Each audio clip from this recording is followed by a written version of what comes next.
This is part of my pack. This is my family right here. Benson is so beyond adorable. Isn't it? I mean, that hair, I must like pet him all day. I know, right? Well, thank you for joining us. It's my pleasure to be back on television, and my pleasure to keep educating people, because I don't train dogs, I train people. And this kind of scenarios where dogs become super aggressive, it's not because they wanted to become aggressive, it's because the human hasn't fulfilled the needs of a dog, so the dog developed instability. And that's probably something a lot of us humans don't get, that we're doing something wrong. So tell us a little bit more about how Cesar 911 works and how you intervene in these crazy situations. Well, it's easier to blame a dog, right? Because he's not going to defend himself. He's not going to call me and say, Cesar, they watch your show, but they never do what you say. They read the book, but they never follow what you say. And so Cesar 911 is actually a show that I'm doing it goes in depth to showcase where or how the human make the dog unstable. So in the first show, Dog Whisperer is about showing a dog who develop problems, but you never find out how the dog develop problems. So for me to showcase that the human make the dog unstable is very important, because in order for us to change the behavior of a dog, we have to change our behavior. So I give the example all the time. Dogs in third world country are skinny, but they don't have psychological problems. Dogs in America are chunky, and I get to have a TV show. Right? So the dogs in America seem to have a much better life, but they don't have their life fulfilled because humans prioritize their needs. So they develop a very unstable dog because they like to do affection. And I'm always saying exercise, discipline, and then affection. Discipline in a form of rules, boundaries, and limitation, structure. And so a lot of times people feel guilty to telling a dog what to do because they don't want to be the bad mom or the bad dad. Right. But even if you raise children, you have to tell them what to do. It's part of your job to be the pack leader, direction and protection. That's true. That makes complete sense. But in this show, there are whistleblowers, right? You have people who tell on their friends and neighbors whose dogs are misbehaving. Which makes it more challenging because the owners of the dogs are not calling me. It's the neighbors and the family members. So we call them the whistleblowers. So I wanted the pack to actually cooperate. Because before it was the person, the owner of the dog. This time it's the pack. It takes a village to raise a child. It takes the whole neighborhood to understand how to behave with that dog. Because it's very easy to see a Rottweiler and run away from him. But if you understand how he feels, you can actually help him. Because most dogs feel nervous, anxious, and excited. They don't really want to go after anybody. But if the human behaves uncertain, and they trigger that reaction. Oh. You see it? So you must, though, get, in some of these instances where the pet owner doesn't want to admit they're doing something wrong, have you had any doors slammed in your face or people who just don't want to do what you say? Yeah, I always get asked, is it hard to change a dog? No, the most difficult thing is to change the human. Why? Because the human, in order for him to change, he have to be willing to take responsibility that something needs to be changed. And human is the species that fights transformation the most. Because we don't want to put the effort. It takes work to change your bad habit. Most people have bad habits. So why are they going to teach a dog bad habits? Well, I mean, like the example that we saw in the clip of the show, that dog looked like it had a lot of work that needs to be done. Was there ever a time when you were like, this isn't going to work? I don't know if I can help your dog or you. No, because they haven't done the basics. Most of the people, they actually call me or need my help. The good thing is they haven't done the most simplest thing ever, which is exercise. Most people say, yeah, I do exercise the dog, Cesar. And then I say, how long? 15 minutes a day. So you have to think it from a dog perspective. So the dog is behind walls 23 hours and 45 minutes. Right? So all that energy is pent up. And it happens Monday, Tuesday, Wednesday. And they get affection and they get food. Affection and food is energy. You're adding more to it. So you're not really doing a service to a dog by giving him affection all the time just because you feel guilty. Okay. Well, someone who has had an over-pampered Shih Tzu in a New York City apartment, I thought 20 minutes a day of exercise would be enough for a little dog. What should we be doing if we have little pets like that who are cooped up most of the day? I don't think it has to do with the size of a dog. I think it has to do with the energy the dog is born with. right? So it's 3 levels of energy. Low, that's what people call couch potatoes. Medium, that's what people call happy-go-lucky. And high, that's what people call nuisances, right? Because they have so much energy that 30 minutes is not enough, right? So those dogs, they need at least an hour. So you have to understand compatibility is more important than breed. What energy are you compatible to? What's your style of life? And then, because a lot of people say, Cesar, what's the best breed? It has nothing to do with it. They all have the capability to love. They all have the capability to be honest, to be respectful. It comes from a dog, not from the breed. But it's one thing you can't change is you can't make a high-level energy dog asking to be low-level energy. He was born that way. It's asking athletes to be laid back. They can't. You give them something to do. You redirect that energy. So we have to find the dogs that fit into our lifestyle, not just pick the cutest little face that we see. Most people, when they rescue a dog, what they do is they rescue the dog they feel sorry for, or the dog that is the cutest in the shelter. Well, those dogs, from 10 dogs were rescued every week, 6 are returned to the shelter, by the way. Why? Because they were not compatible. So that person is making an emotional adoption to satisfy their own personal need. So when you're not ready to actually rehabilitate a dog, because most dogs at the shelter are going to have an issue because they don't belong there, right? So they're actually lost. They're confused. They don't know how they got there. And sometimes the human, the owner who lived with him before, drops them off there. And then the human leaves, so they feel abandoned. Are you with me? So then when you rescue a dog and you hear that story, a lot of people feel sorry for them. The worst thing you can do for somebody that you want to help is to feel sorry. You're not going to be able to help because your energy is weaker. So you have worked with, it must be thousands of dogs over the years, and we've seen them from the dog whisperer to Cesar 911. What has been the toughest case that you've encountered? I think the case of an aggression dog is not the toughest case, is when humans don't talk to each other. Because if the husband and the wife are not in communication, how in the world are you going to create harmony and balance in that household? The dog depends on the harmony of the husband and the wife. Actually, this episode right here, I actually managed to bring because they were talking divorce, and they were talking about shooting the dog because the dog bit the child 3 times. What you saw was just a little thing of what was happening. I wanted to see what's happening, how they handle the situation. In order for me to help you, I have to see what you do wrong, and then pinpoint without making you wrong, right? Just to make you aware. So it was many things. They were about to lose the business, as you saw. If somebody, she trains horses, and that person wants to ride her horse, and one of her dogs attack, they're going to get chased. Then that person is going to sue them. So it's just liability, it's divorce, it's shooting the dog, it's a whole bunch of chaos there. So the dog was just a little thing of what I needed to do. I needed to fix the marriage. So I don't get paid for that. That's free. I'm not licensed for that, so I just do it for free. Well, so you have to be like marriage counselor, financial advisor, everything in this new show. I'm a good listener. I think something that I learned from a dog listens well. They don't know what you do for a living. They just know how you live your life. So it doesn't matter how wealthy you are, how famous you are, how powerful you think you are. In the dog world, who you are is energy. So when you become calm and open-minded, you get to listen to what people are saying and what world they live in. So it's 4 kinds of worlds: intellectual world, instinctual world, emotional world, and spiritual world. Most people live in an intellectual, emotional world. Yeah. So what I need to teach them is how can they get in touch to the instinctual world, right? So we have become disconnected of this common sense point of view.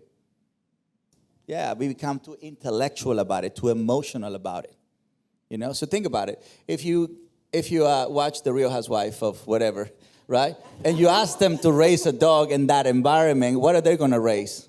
Exactly. They get ready and they go into a fight, right? That's right. Let's go get ready. Let's go have dinner, and then let's fight with each other. So pretty much that's what happened. That would be epic. But the humans love drama. Dogs absolutely don't like drama. No, it's about harmony and balance. That's everybody's goal. You can become addicted to drama, but the dog doesn't want to live in the dramatic world because it's chaotic. So basically, if our dogs are aggressive or misbehaving, it's our fault. Aggression is not the problem, it's the outcome of a problem. Aggression is a symptom, right? So the problem most of the time is an excited dog. How do you remove excitement? Exercise. Anxiety. How do you remove anxiety? You challenge the mind. You give them a job. Dogs with a purpose don't have problems. As the dogs that become accessories or the human wants them to become a baby, those are the ones with the problem. And it's hard not to consider them our babies. I love my dogs. You know, my passion is to help dogs. I understand dogs better than I understand humans, that's for sure. But I don't change their identity. I honor who they are. People that are around horses, they love horses as who they are. They're not trying to make them babies or humans. Yeah. But with a dog, somehow we want to change the identity. You know, that what we call men best friend, we're not their best friend because we want them to change. One of the things that people love about a dog is unconditional love. But when you say, I love you if you're a human, you put in a condition. You love him as a dog, right? Because he was born to be that. So he doesn't feel bad about it. He loves to pee on a tree. I mean, and scratch his butt. With no shame, right? They have no shame. Okay, so let's take Benson, for example. How old was he when you got him? Benson was around 3 months old when we found him. Mm-hmm. You know, this is something that it's very special because it's something that I found from my girlfriend, and she loves Pomeranian, so I was okay with that. So was Benson hard to train? No, he lives with me. That will be awkward. To have an unstable dog at home living with me. Cesar Millan is the worst dog ever. He's a fake. No, I don't. You know, a lot of people when the dog is a puppy, they don't start right away because he's a puppy, and you have to wait until the dog is a year. By that time, you develop so much bad habits. So and I'm always have a pack of dogs. So normally I don't raise a dog. The pack raises a dog, and nobody better to raise a dog than a dog. You know, so when you have a puppy class and you see only puppies, there's nothing good happening there. Puppies do not teach puppies nothing. There is no wisdom there. So in a pack of dogs, who teaches puppies is the adolescents and the adult. The seniors stay away. That's why if you have a senior dog and you bring a puppy, the senior dog stays away. He doesn't know how to deal with a little one that wants to play, wants to discover the world, you know? So, my dogs are always around, very wise dogs. You know, Junior was raised by Daddy, 60-year-old pit bull.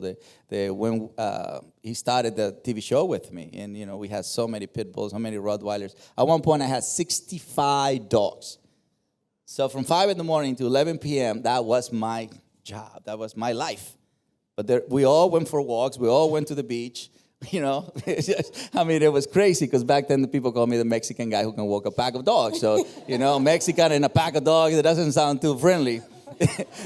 but then I got the title Dog Whisperer. Somehow I changed religion or something. It's just somehow I'm not a Mexican anymore. I'm just the Dog Whisperer. Well, actually, let's take a step back and talk about how you got your start. Now, as the story goes, you came here with just $100 in your Jumped the border. And a dream to become a famous dog No. trainer. I didn't want it to become famous. I just wanted to learn from the best. And so in Mexico, we grew up thinking the Americans know everything. Because all the movies, Americans save the world. And right? And then I grew up watching Lass and Rin Tin Tin. I don't know if you guys understand that, but I grew up watching Lass and Rin Tin Tin. I honestly believe that all dogs in America were just like Lass and Rin Tin Tin. So my destination was Hollywood and Disneyland. Because that's where Lass and Rin Tin Tin live. Now I come from a poor background, low-income family. We don't get passport, we don't get visa because we need to have money in the bank for them to give us a visa. So I have to jump the border. And so I did the whole obstacle course, run really fast, tunnels and jumping and all of that stuff. No medals, though. No encouragement. Go, little Mexican, go. You're doing great. So my destination was to learn, from Americans. And then I realized that when I started seeing people walking the dogs in the street, that they were dragged by their dogs. Like I said, dogs in Mexico are skinny, but they don't pull people. They don't have leashes on them. And so there's packs of dogs everywhere. And then when I went to my first consultation, I knock on the door. Everything was quiet until I knock on the door, right? I knock on the door, and this is what happened. And then you hear the human, get that dog, put him in the bathroom, but stay calm. So like, you know what I mean? I never experienced that screaming unless people are singing. That sounds so normal to me. You know how Mexicans sing all the time. Hi. You know. So you were shocked at the way we related to our dogs, or the way we kind of allowed our dogs to rule our world in a sense? I was shocked that there was so much chaos, you know, with the dog, and there was so much preparation. Most people isolate themselves. They don't even allow people to come to visit them, like the dog kidnapped them or something, you know. and people, you know, some people, they don't even want to meet another dog because they get so tense, you know. So it become very antisocial, you know, and they live a very, very stressful life. And that's what I was kind of take back from, you know, because as an immigrant, you look for opportunities. And so creativity is part of necessity, or necessity is part of creativity. So I said, well, you know, in this country, they don't need more dog trainers. They need somebody who trained the humans so they can rehabilitate the dogs. So I created my own job, because I couldn't compete with the other guys because I didn't have papers in the first place. So I needed to open my own job, you know, and that's when people start saying, you know, that guy has something going on. That's when the LA Times came and said, you know, Will Smith is your client, NBA people are your client, NFL people are your client. What would you like to do next? And I said, I would like to have my own TV show. So she wrote it down, and the newspaper came on a Sunday. By Monday was a line of producers outside, wanted to know what this show is all about. And it was about training people and rehabilitating dogs. Well, you do have a special gift. Not everyone can talk to humans and talk to dogs or relate to dogs. You know, did that start as a child? You know, were you the kind of kid who brought home every single dog they saw running around? No, I was actually, as a child, was in the back of the pack, because I was bullied a lot because the dogs will follow me. So I was called El Perrero. And so in Mexico, if you call El Perrero, is you have fleas or you smell like a dog. So, you know, in America, you actually get admired by being followed by dogs. But in Mexico, it's not a great thing. Now it is, right? But back then, it wasn't the greatest thing in the planet. So I felt like something wrong with me, you know. So I didn't know that I have anything to offer to the world. And of course, I love I love to have a relationship with a dog and what they do to you as a human. It makes you a human. It makes you a better human, a more aware human. And at the same time, I didn't know how to explain, you know, what I know, because I grew up in a farm. And a farm, they don't explain to you formulas. They just expect you to see and do. You can't ask your grandfather, so Grandpa, why did you do? You just do it. You know, that's pretty much it. It's very hands-on, very primal. And so when I came to America, people love to sit down, talk, and discuss about the nose of a dog, the eyes of a. So I needed to find out, how can I, you know, teach people who want to read. They love to read, you know. And so the way I found out about formulas, I went to my first, when I was married, my first marriage counseling, because I didn't know women have their own psychology. And so I find out that in America, I didn't know. You see what I mean? It's a shock, right? Yeah, I knew dog very well, but I didn't know women had their own psychology.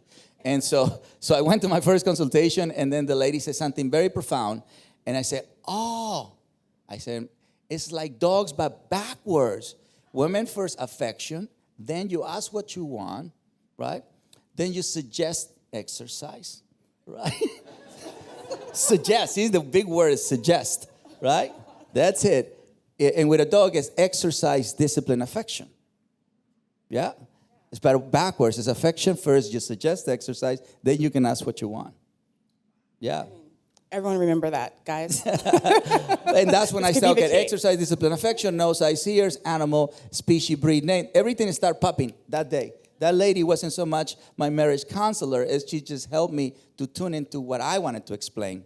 So it was the best $30 I have ever experienced. Yeah, I know, right? Yeah, but she was married for 50 years. So I was looking for somebody with wisdom. If you're going to teach me about marriage, at least you've been married. A lot of people were teaching about marriage, but they were not married. Right. So it's like me teaching about dogs, but I'd never had a dog. Right. Well, you know, you've always had a very special connection with the people you work with and the pets that you help, but also your fans in general. You know, you've been very honest about things that you've experienced in your personal life, and you talked about a dark period that you had. Can you talk a little bit about that and how you were able to overcome it? I think the more you talk about your weaknesses, the stronger you become, because you learn to surrender that this is how you become wise. You know, I think the more you suppress what you don't like about you, the more it stays within yourself. So I like to share everything with people because I think you can inspire people, not just in things that you achieve, but how you go through those dark moments of your life. You know, I think it's very empowering. And as a father, I want my kids to tell anything that they don't feel comfortable with. You know, instead of suppressing that emotion of failing, speak about it, you know, and somebody's going to come and tell you, you know what, you're not a failure. You're a really good person. And that actually is very important sometimes that somebody comes and just give you a hug and tell you you're not that bad. Don't try to kill yourself. You can help a lot of dogs and a whole bunch of humans. Oh, and I've even heard about people coming to your seminars, spending thousands of dollars to sit there and learn from you, and they don't even have pets. Yeah, because this is a philosophy of life. It's really, it's four kinds of people in the world. You know, it's the dog lovers, the people who are afraid of dogs, the people who don't like dogs, and the people who abuses dogs, right? And so, and the people who don't like dogs or, you know, harm animals, they have no empathy. And so one thing you can teach is empathy. The other two have empathy for themselves, right? But sometimes the dog lover is they actually become like a fearful human. Right? Because sometimes he's okay with his dog, but he's afraid of other dogs, right? And then by changing the identity of a dog, it's almost like he doesn't like a dog, right? By doing affection, to me, is the equivalent of you not really caring about the needs of a dog, right? So you end up almost like the rest of them, but because you call yourself a dog lover, you think you're doing the right thing. Knowledgeable dog lover is different. Knowledge takes away fear, takes away the misunderstanding of why you don't like a dog. It brings you more to the understanding, man, I'd rather have a friend as a dog than you, because they're honest. You know, a dog will never lie to you. He will never hide, I'm not afraid. He's absolutely brutally honest. A dog will never say, you ask a human, how you feel? I'm fine. They're just saying the right thing, right? But you know that a dog is very honest. So you talk about honesty and integrity and loyalty. It will never, ever think about, you know, backstabbing you. Absolutely nothing. Honesty, integrity, and loyalty is what I love about a dog. On top of that, they're unconditional. Right. You know, the three most important ingredients in any relationship: honesty, integrity, loyalty. Love is good, but you can love somebody, doesn't mean you trust them. That's the truth. Yeah. Love is a beautiful thing that is separate from the other two: trust and respect. I've always said that my dog made me a better human because it's so easy to go about your everyday life and kind of stare straight ahead, not really interact with anyone until you get to your office. Yeah. But when you're out walking your dog, it makes you instantly someone that people want to say hi to or stop to talk to you or pet your dog. I mean, do you think that everyone should own a dog or everyone should own a dog? No, especially the powerful breeds, you know. If you can control a Lhasa Apso, how in the world are you going to control a Rottweiler? It's the same program, but different physical power, you know. So that's why a lot of times these powerful breeds end up having the wrong reputation. You know, they were not born to have a wrong reputation and a bad press. That's not what they want. They want to be a service to some family and, you know, and be part of it, of balance and harmony. That's the goal of a dog. Yeah. When we talk about breeds that a lot of people are afraid of, pit bulls, and you know, a lot of people feel that's an unfair reputation, that they're really wonderful dogs. How do we start changing people's perception of those dogs we think of as more aggressive? I think media has to do a lot with it because sensationalizing something actually sells more, right? But you only make a more ignorant society, a more fearful society. Ignorance and fear is what control the world. So the more you keep the society ignorant, the more you sell things. You know, the more you keep the society fear, the more you sell things. But once the society becomes knowledgeable, and then society makes a better understanding of the situation, we don't have problems with dogs. We don't have problems with breeds. We have a problem with a society that is not educated before it enters into a relationship with someone who reacts. They don't think, they react, right? So one of the most beautiful things, homeless people and handicapped people, they have dogs.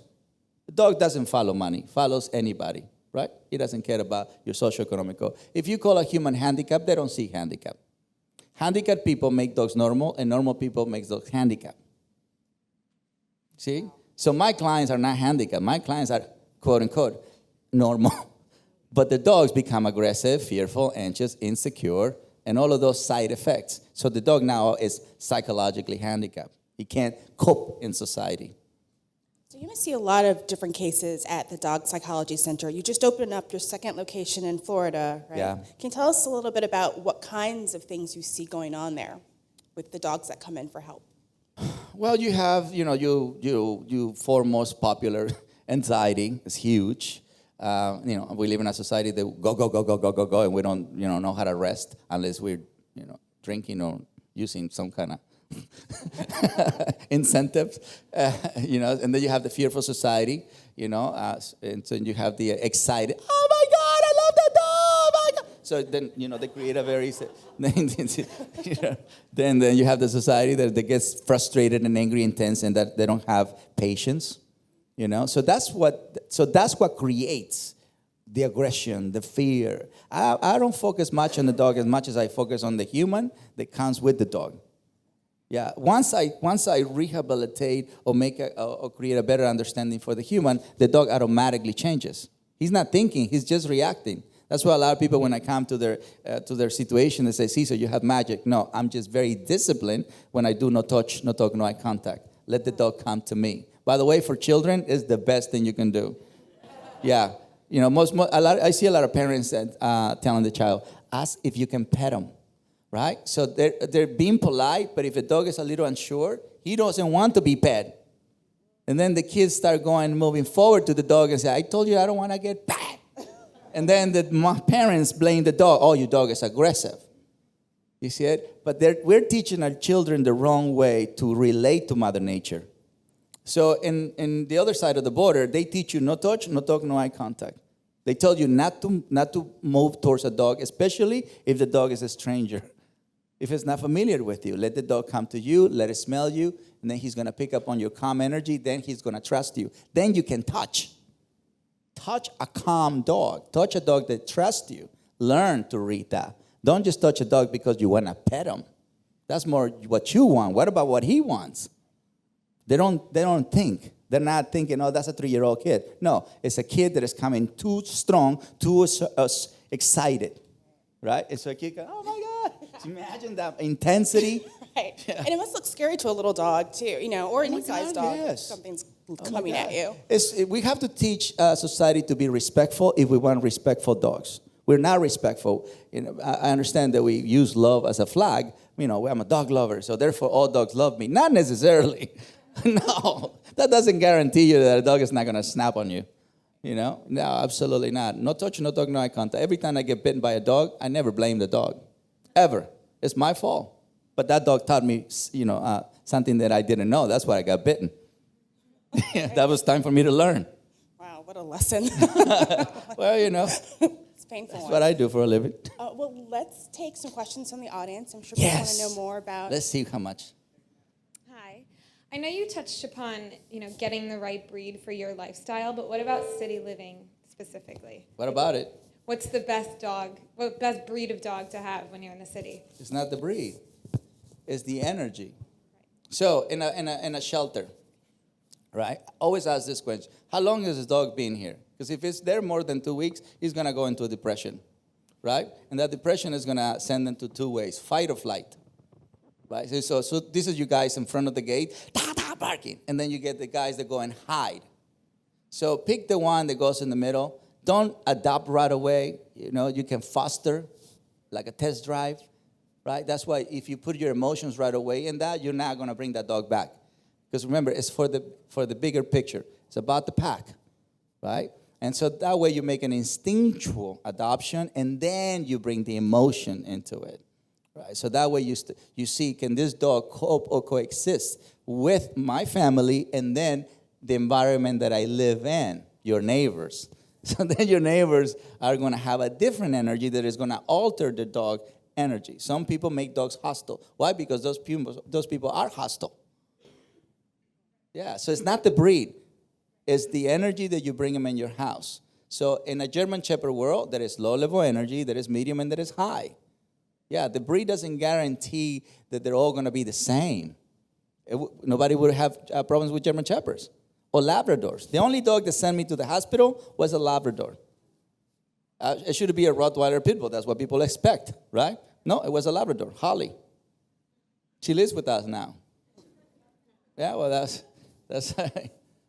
after that, nobody wanted to be with her. So I take the unstable ones and make them stable. Hi, Cesar. Hi. My name's Abril, and I first of all just want to say thank you for sharing so much of yourself. It's been inspirational for me personally, so thank you. My question is this. My boyfriend has a husky mix, and we recently introduced a smaller puppy. She's a puppy 1, and 2, she's a Chihuahua mix. Both separately, wonderful energies. But together, I've noticed that Loki, the husky mix, does not want anything to do with Charlie. And how would you approach, I don't want to force him to interact with her, and she seems very curious, but he has reprimanded her. So I don't want to get overly protective and just watch my energy. What would you suggest? I think that what you call reprimanding is part of getting to know each other. The dogs first set rules, boundaries, and limitations. Then they become, like, especially when they're not born together, it's along the way they get to know, they get to meet. And so, and every time that you add a new dog into your pack or to your family, that transition is normal, right? For them to say, okay, you got to be respectful, then slowly we close the gap. Humans love to bring the dog into intimate space day one, but that's how you give your leadership away. Dogs like to keep things at a distance. See, distance is respect. So that's the first ritual. Once they gain respect, then they enter into trust. Then they enter into affection. So what you're saying is a normal process, right? So that means the Chihuahua is breaking some boundaries or some rules or some limits. And so the Husky have to communicate this back, right? So if you don't know how to interpret it, it can come across as the dog is being too harsh. And then people get nervous, and then they separate them.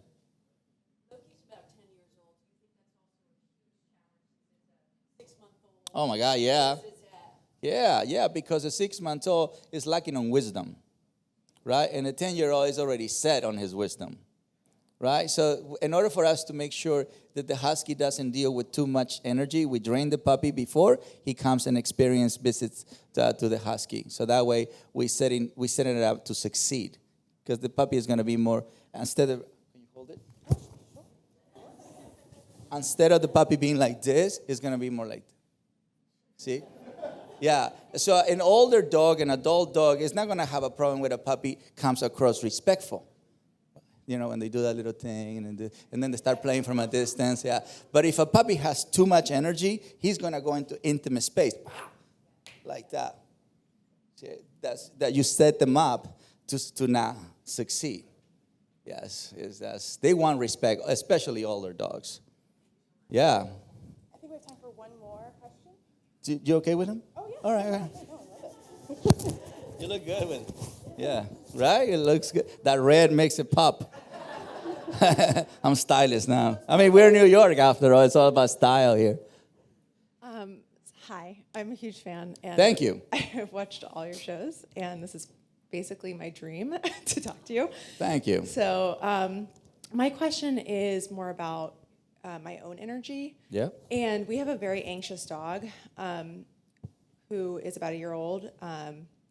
And I wonder, other than no touch, no look, no touch, no talk, no eye contact. no eye contact, what are some tips for people that are coming over to our house to, before they come over, that we can talk to them about and make sure that they bring good energy? And then also, do you have any tips for my husband and I to make sure we have the right energy for our dogs before someone new comes into the house? So I'm just going to speculate.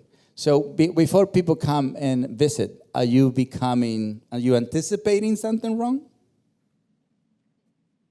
All right. So, human live in the past and the future, right? So whatever happened yesterday, human assumes that it's going to happen every single time. So so that means the human is not in the moment.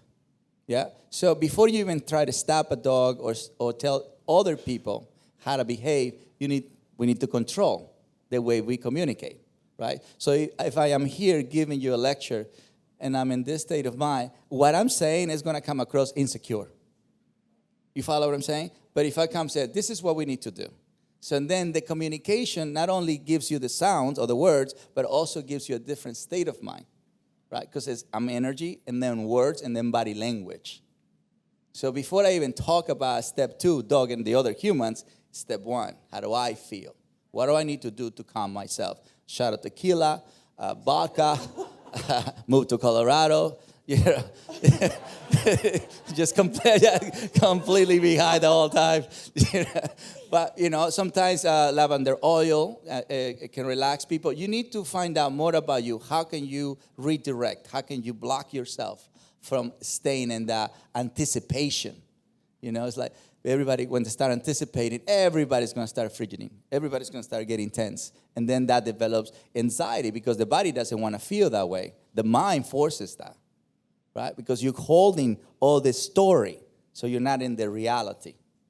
So nothing wrong with you feeling anxious, because at the moment you surrender to that, your body starts working on you. It's when people say, oh my God, Cesar says come in assertive. Cesar says come in assertive. Cesar says no touch, no talk, no eye contact, no touch. Oh, I hope that they listen to what I'm saying. They're not going to listen to what I said, right? Oh no, they never listen. It becomes a real housewife or somewhere. Yes. So we create the problem, right? We get trapped in our own story. That's why I train people and rehabilitate dogs. See, step 1 is the person. Step 2 is the dog. As soon as you remove the human, the owner of that dog, the dog changes. But that's not the reality. The reality is this dog have to live with that human. You see it? Yeah, every time. I just want to show the human that this is not the dog, I remove the human. And then the dog change. Doesn't matter for how long he's been anxious or fearful or aggressive. It's just with me, he's going to change because I see what he's missing. And what most dogs miss is a calm, confident human. Think about any situation. Paramedics are a perfect example. Paramedics, if you are already in the floor bleeding, they don't come to you and say, oh, you're bleeding. But I feel sorry for you, okay? Or they don't come to you, oh my God, you're bleeding. You know what I mean? They don't give you that energy. They give you a calm, confident energy. That's why they remove family members, because family members come, oh my God. And then that makes you feel even worse. You're already bleeding, so you're in a bad shape. You don't need to be reinforced. You follow what I'm saying? So paramedic is a perfect example of we do practice calm, assertive energy just in certain areas. Oh, thanks. I think I speak for everyone. That's another dream you have, right? Every dog owner wishes they could take Cesar home.